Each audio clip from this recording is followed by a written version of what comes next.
good. It's a triple-double for Bella Earl. Goes matched up with a speedy guard. Great screen, spin move, layup, he missed it. Williamson fights for the board. His putback is good.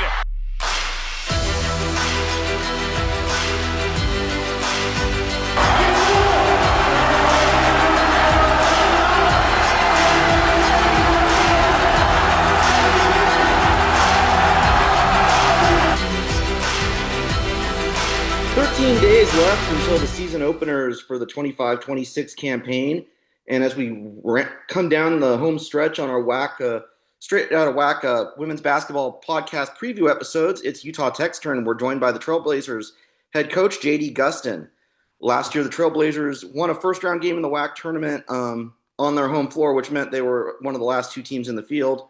But there's a lot to look forward to in St. George. J.D., thanks for joining us this morning. You betcha, Daryl. Thanks for having me. Always a pleasure to speak with you guys. Yeah. Like I said, obviously last year wasn't the year you wanted, but there were some bright spots. Aaliyah Ibarra had the 39-point game. Ellie Taylor was an all-freshman selection. You got to see Emily Isaacson, have her grand finale on the Burns Arena floor. Even though there was so much bad in last year, how hard was it for you as a coach to take the good and share it with the rest of the group? Well, last year, coming to work every day was a pleasure. Our kids showed up and just went to work. They had great attitudes. They were willing to get better every day. Obviously our job is to win games. But outside of that, we had a terrific year, Daryl. I had a blast coaching them. I wasn't very good at it last year. I wasn't a very good coach for them. I got to be better this year. I take most of the responsibility for our struggles last year. But when it comes to that group last year, they were a pleasure to coach.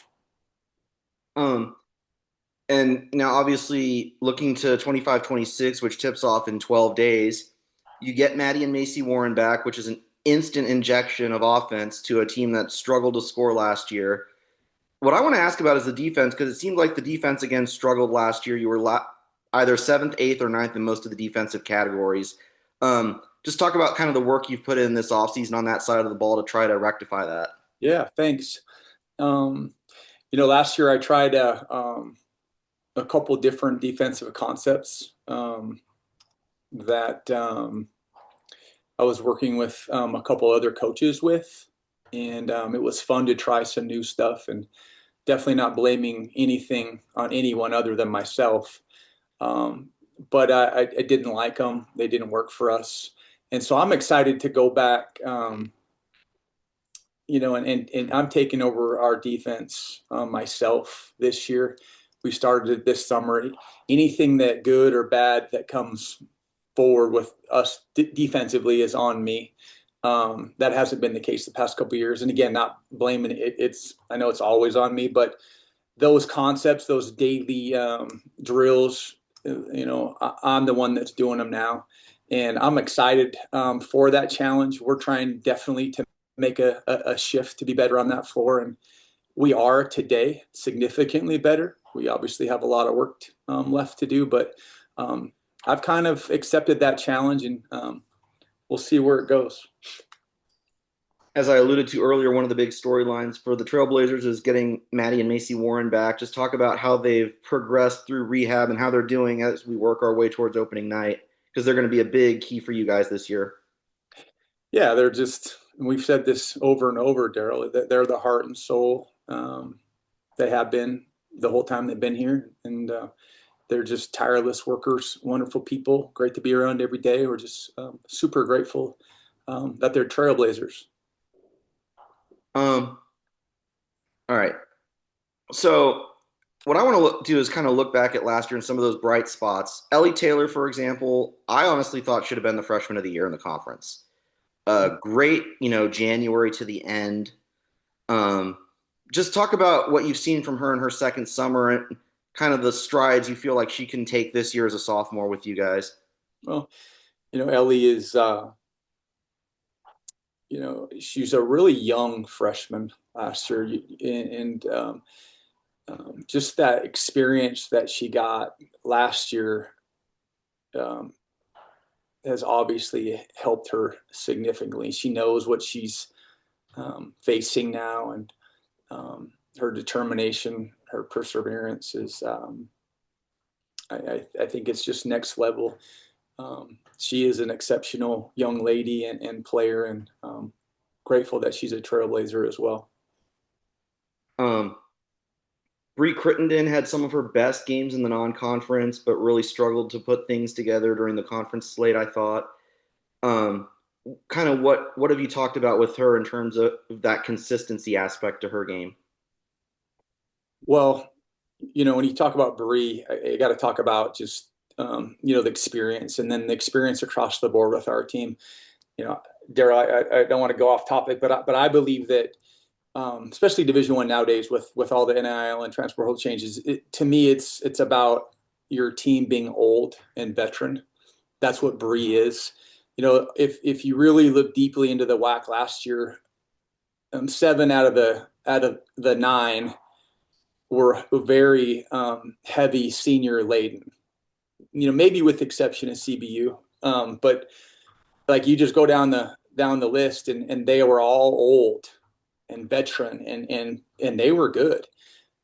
That's the way that I see our team this year. That's by far our biggest strength.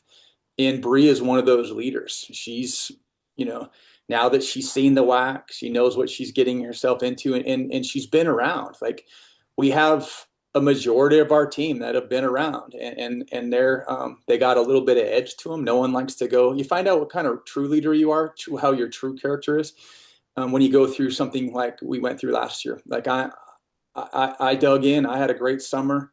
I know our seniors did, and we just can't wait to get back out there. You look at the portal class. You added what was it? Kiki Borden, yeah, Borden. Yeah. So talk about the value of the portal to you guys, as you try to stay with that, staying old theme, yeah, and how it helps you do that. And head coaches I know have different philosophies across the board with this. I'm not a big fan of the portal. I don't like it. It hasn't treated us very well. And I have a bunch of examples for that, but with this particular case this year for us, we got a steal with Kiki Borden. She's a really good player. She's going to have a significant impact on our team in the WAC. Very edgy kid, like tougher than nails. Comes from a terrific family that's just hardworking, blue collar. And she has something to prove. She has absolutely been one of our leaders and one of our best players so far this year. You feel like that's kind of the theme this year with you guys, is something to prove, especially coming into, last year, right? You come in with that 4th place finish in the regular season. Yeah. You make it to the WAC quarterfinals there. You give UTA a pretty good game there for 3.5 quarters. Yeah, without Maddie Warren, who just tore ACL the game before. That's right. Well, super proud of our kids for that game. Yeah, good point. Yeah. And then, you find out you don't have both of them for the duration. Right. And then you guys get that one win in the WAC tournament, but I still think there's something there to prove, because A, you didn't have the Warren twins, and B, the players you did have had some pretty good years individually, but it just didn't show up on the board. Yeah, they were new. Just like again, it's back to that. I don't want to overcomplicate it, but I don't in a highly competitive league like the WAC was last year, with everybody being seniors and old, and then us and Seattle was the same way. Seattle, they do it. That guy over there, he does a nice job. He's a good coach, but they were new and they were young, and you can't compete in Division I that way. You can't. I don't care who you are. Even on the men's side, I don't believe that you can. So, having said that, our kids are, they're motivated. They're edgy. We're ready to, and not really prove anything to you or anyone else, respectfully. Like, we want to prove it to ourselves. We want to get after it, because that's we are. this is the last year of the WAC in its current form. You guys are going to move to the Big Sky in July. Um, but before that, you're going to have to play a rather unique triple round robin, and possibly in a situation where in February, somebody you might be playing in February, you're going to play 2 or 3 weeks later in Vegas. Kind of, how do you think those games or matchups are going to evolve as the year goes on? Yeah. Well, first of all, I need to say that like I'm a huge fan of the WAC, Daryl. The WAC, I'm so grateful that they let us in. They have treated, and I can't speak for our department, but I can speak for my program. The WAC, you guys, you've treated us extremely well. I am so incredibly grateful for my time in this league. I know it. I mean, there's been some really good teams in the WAC in our 4 years. Like that dang SFA team a couple years ago with Kellogg, they were not, they were freaking good. And then obviously Molly's crew last year, they were no joke. So, for my program to grow up in the WAC, maybe I'm so grateful for it. To your question about the 3-game round robin thing, or whatever, I told the WAC, like, I'm not a fan of it. I think it's horrible. I think it's ridiculous. I get that they didn't have anything else to do, but me personally, I would rather played a bunch more non-conference games than 18, play everybody 3 times. I think it's ridiculous. I think it's going to be a significant challenge for all of us. To your point, after, come March, seeing a team for the 4th time. But, I guess, we're all in the same boat with it. I think experience is going to be a significant factor there. But we shall see. Does the basketball get better the more you play somebody, or does it get that much harder to adjust to somebody? To me, it gets worse. Like when I was playing years ago, a small college league, the Frontier Conference up in Montana, where I'm from, we played our league. We played everybody in our league 4 times one year. And it was a bloodbath. And I look back at that, those memories, not necessarily fondly. You blast a team on Friday night and then turn around and maybe get blasted the next night. And it was very contentious most of the time. So I don't really, as our league is full of great coaches and great players. I don't foresee that, but I also don't see it being a positive for our league to finish. Taking a look at the non-conference schedule, some quality opponents coming to the Burns, a very home-heavy schedule in 25-26 with, as Kylie Young pointed out when I talked to her a while ago, 18 home games. How excited is your squad to get to, be on the home turf 18 times against some quality non-conference opponents and in the WAC? Yeah, heck yeah. Yeah, I worked my tail off. We worked hard on this. This is one of the best mid-major schedules that I've ever seen. We were on the road at Weber, and we're on the road at Arizona State and Phoenix. That's our only 2 non-conference games, 2 easy trips for us. And so we just want to make sure we take advantage of it. The whole cliche, we're going to go one day at a time, one game at a time. We know that the non-conference it's still a good group of teams we're playing, but who doesn't want to be at home, right? Exactly. What the Wizard of Oz theme, right? There's no place like home. You click your heels together 3 times, right? Right. Yeah, and, a couple of those matchups, some GCU ties. Northern Arizona, Laura Dinkins took that job in the offseason. Molly obviously went to ASU. Was that trip to ASU just out of necessity, or did she come calling when she took the job? Yeah, no, I think it was I think they reached out, but I greatly respect that coach. I mean, she is dedicated to her kids. She works extremely hard. She's so passionate. I just I like her. I think they do a great job. I think they're going to help us get better for a really good WAC conference. And so no, we're going because they're going to help us get better, and I like her.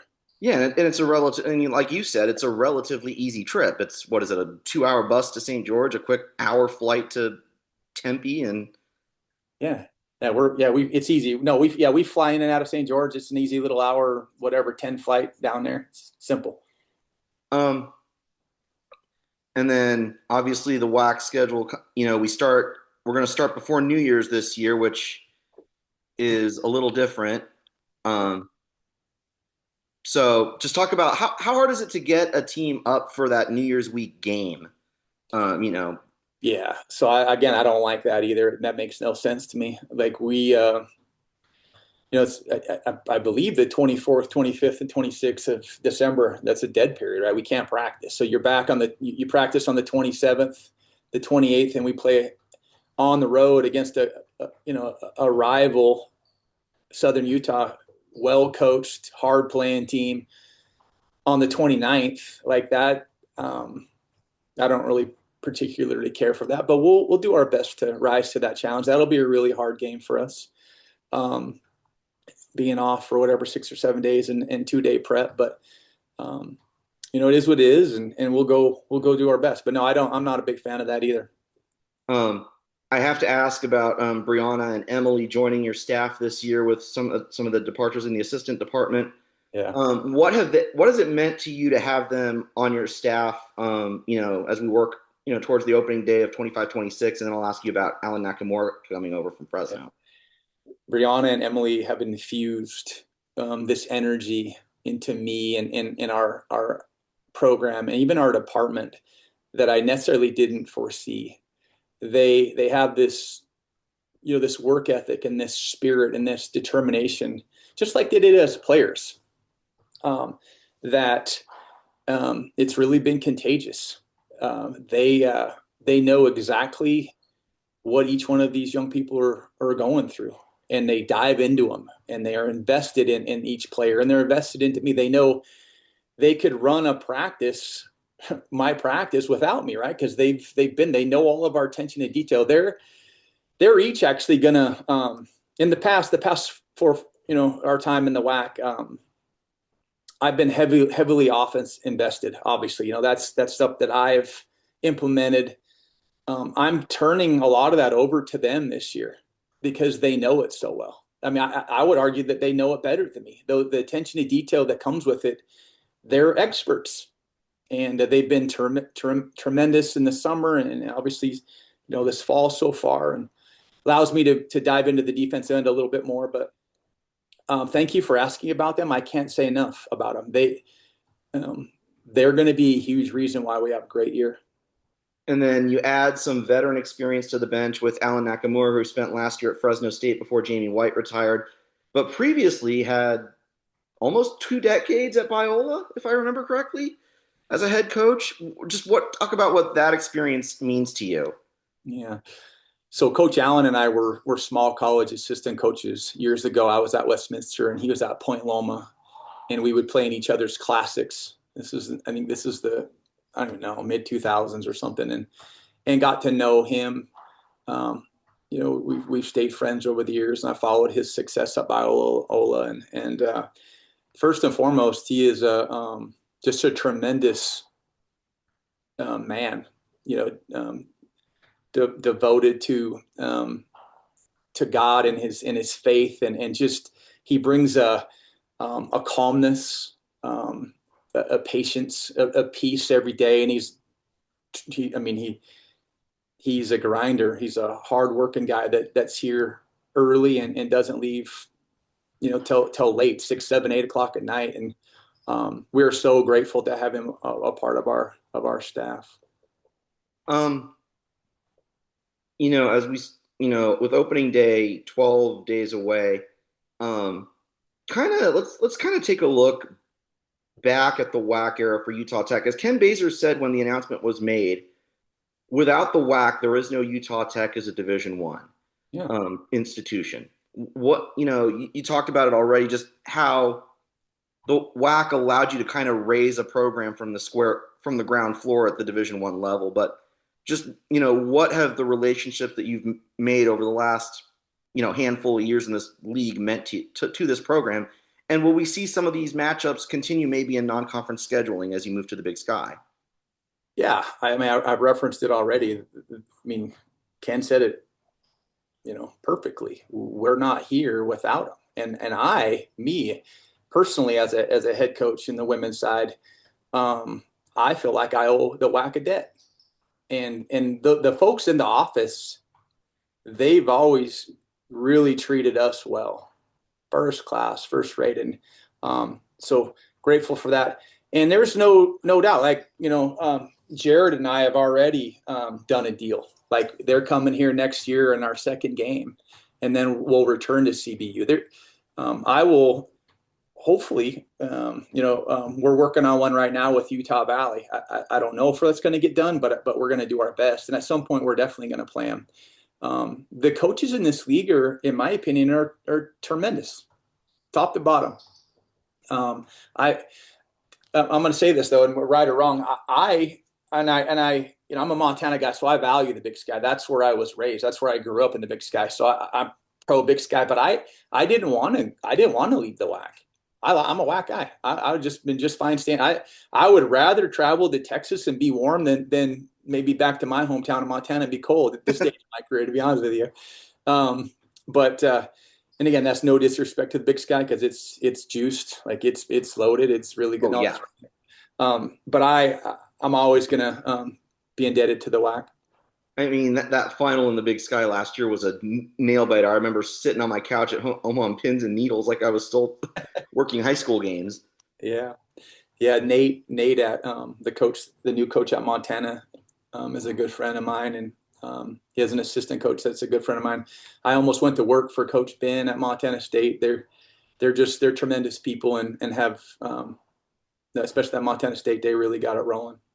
One of the things in this, something that Dan Nielsen said to us last year kind of resonated with me when you said that a lot of this business has become transactional and not relational.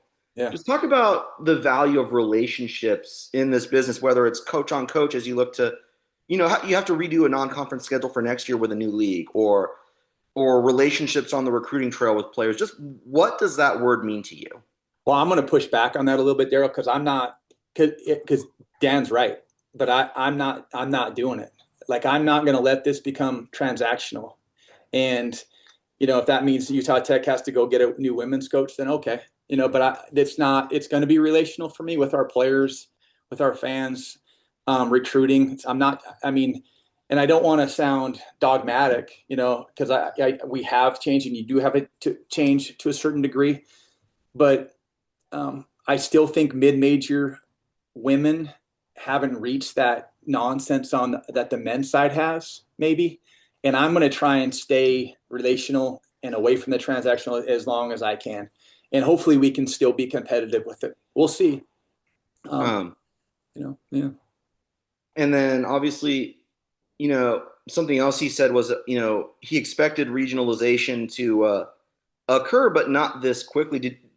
We go from this, regional conference with just, a handful of states to, you could start your week in Seattle and then have to fly to Texas. And now you're in a conference that's going to be, next year you're going to be in a conference that's in the same time zone. Did you expect it to happen this quickly, or did you figure the WAC maybe had another year or two before we got to that point? I hoped it did. Yeah, I didn't really try. I mean, with the nonsense across the country, you knew that there was a chance of it happening. And I'm really grateful that we landed in the Big Sky as opposed to where we could have landed. That's a credit to our AD, who's a magician. So grateful for him and what he did to land us in such a stable league. But yeah, I actually like, and this was really hard, and this might sound crazy, but I liked being in Seattle and then having to travel. Seattle's a great place. It was super fun. I would argue that I would rather go to Seattle than maybe some of the smaller places in the Big Sky. No disrespect intended, but the places that we were able to go to Texas, it's fun. It's cool places, good good support. And so maybe I'm a little going overboard right now, with the WAC, but I feel like they deserve it. Is there, when you get to March and you've completed this gauntlet, is there maybe a trip that you're going to miss when you guys leave? Is there a trip that you're really going to miss that you're fond of on this current schedule? Well, I maybe mentioned this to you guys before, but I really like Seattle, and I know we're not making that trip this year, but that was always one of my favorites. I love the Northwest. the current schedule, I like Riverside. I like where you got. I mean, that's a great great place to play. To me, it's one of the top mid-major programs on the West Coast. I mean, that dude can flat coach, man. Like they're going to be really good. You talk about a little edge. Every time Jared's had a down year, he's bounced back like in a bad way. My office light just went on. There we go. Sorry. That's all right. But yeah, I probably missed that trip, and then just the easy little trip to Dallas. I like down. The food's good down there. I mean, it's warm. It treats you well. Southern hospitality, I guess. So one of the things I'm going to do, with these last couple of interviews is ask about, since we're starting conference play during the holidays, talk about maybe some of the family holiday traditions you guys have over Christmas that, you guys kind of look forward to, and that mark, the start of the second half of the season and, the start of conference play. Are you talking with our teams, or are you talking with our in terms of family or the team, whatever you want to talk about? We, I try to get home to Montana over that little break just to unplug for a couple of days. I'll take my family and I will go skiing there in Big Sky. My sister runs a small company there right outside of Bozeman, and so we'll get up there for 4 or 5 days and just kind of reset, just to power up for the big push. And then we'll do with our team, we'll do our of course our holiday team dinner and our service in the community and stuff. But I can't believe that it's right around the corner, my friend. Yeah, I mean, 12 days, and you're going to play, I think it's 6 or 7 games in the first 20 days of the schedule before you hit the Thanksgiving break. And then it's again, and you're going to have to get them back up after a holiday, but yeah, it's here. We're excited to be back and see what what lessons this young Utah Tech team learned from last year. I mean, I know we neglected to mention Chardonnay Hartley, who was 6th in the country in assists last year, and I'm expecting big things out of her this year with year 2 with you.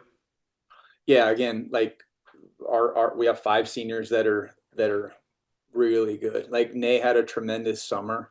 She's playing twice as good as she did last year. Change of speed. She's improved her 3-point shooting. She's improved around the rim. She's worked on her free throw. Like she's really good right now. And then another big one, Paige Kofer. Daryl, you're going to want to keep an eye out on. We got a kid from France that's really good. Rose Boys now, right? Yeah, Mercedes. They're really going to help us as well. So it's just like our leadership experience combined with our young people. We're going for it. Talk about having that international experience that Rose possesses. How valuable is that international experience? As you work here at the Division I level, because obviously international basketball is officiated a tad bit differently than we do here in the States. So just talk about the value of that experience with you guys as she learns the American game. Yeah, well, she, as you know, most coaches, you don't know exactly what you're going to get from an international kid that you haven't seen, and we didn't see her live. I trusted the people that helped us with it, of course, but when she got here, she's first of all, she's significantly bigger than what I thought, and she's significantly faster, and she shoots it better, and she bounces it better. I was blown away by this kid when she got on campus. She's going to be fun to watch for you. She has to miss the first 5 games or so due to, however however it works with NCAA. Compliance issues. Yeah, we're a little bit disappointed about that, but she may obviously be back in time for the WAC, and that's just a fun dynamic working with an international kid that doesn't speak great English yet. She's working on it every day, and it's a fun process for me, and just kind of I'm trying to learn a little French, my friend. Yeah, I'm trying to learn a little French. She's teaching. Well, you can ask. You and Jared can get together on the international recruiting bandwagon there. I mean, I think they can legitimately speak parts of something like a handful to 7 languages. I believe it. Yeah. So talk about, if I remember correctly, I want to say Rose is your first international recruit in the Division I era. No, we have a Serbian as well. Angela Kolick, she redshirted us for us last year. She's also gonna help us out significantly. She's a tough little primary paint toucher for us. So yeah, no, we've had a couple. What's that process like internationally when you can't see, you have to rely on tape so much, right? Because you can't see them live. How much trust do you have to put in the folks that are putting you in contact with these student athletes? Yeah, it's just like everybody across the country. It's the same. You absolutely have to trust who you're talking to, and I'm not a good enough coach to pick good players off of film, and so I actually have to lean more on the people that that are telling you. But I am so incredibly and grateful to have Rose on our team. All right. Utah Tech's JD Gustin, thank you so much for the time on a Tuesday morning, about week and a half until opening night. Trailblazers will actually start with a Monday morning matinee on opening day, 11 a.m. St. George time. So get your breakfast with get your donuts, your omelets, and your coffee and your orange juice. Tune on ESPN Plus for Kylie Young with the call as the Trailblazers take on Westcliff to start 25-26. JD, thank you so much for joining us. Thanks for listening to the Straight Outta Whack podcast. You can find us on Apple Podcasts, Spotify, and other podcasting platforms. Be sure to subscribe so you never miss an episode.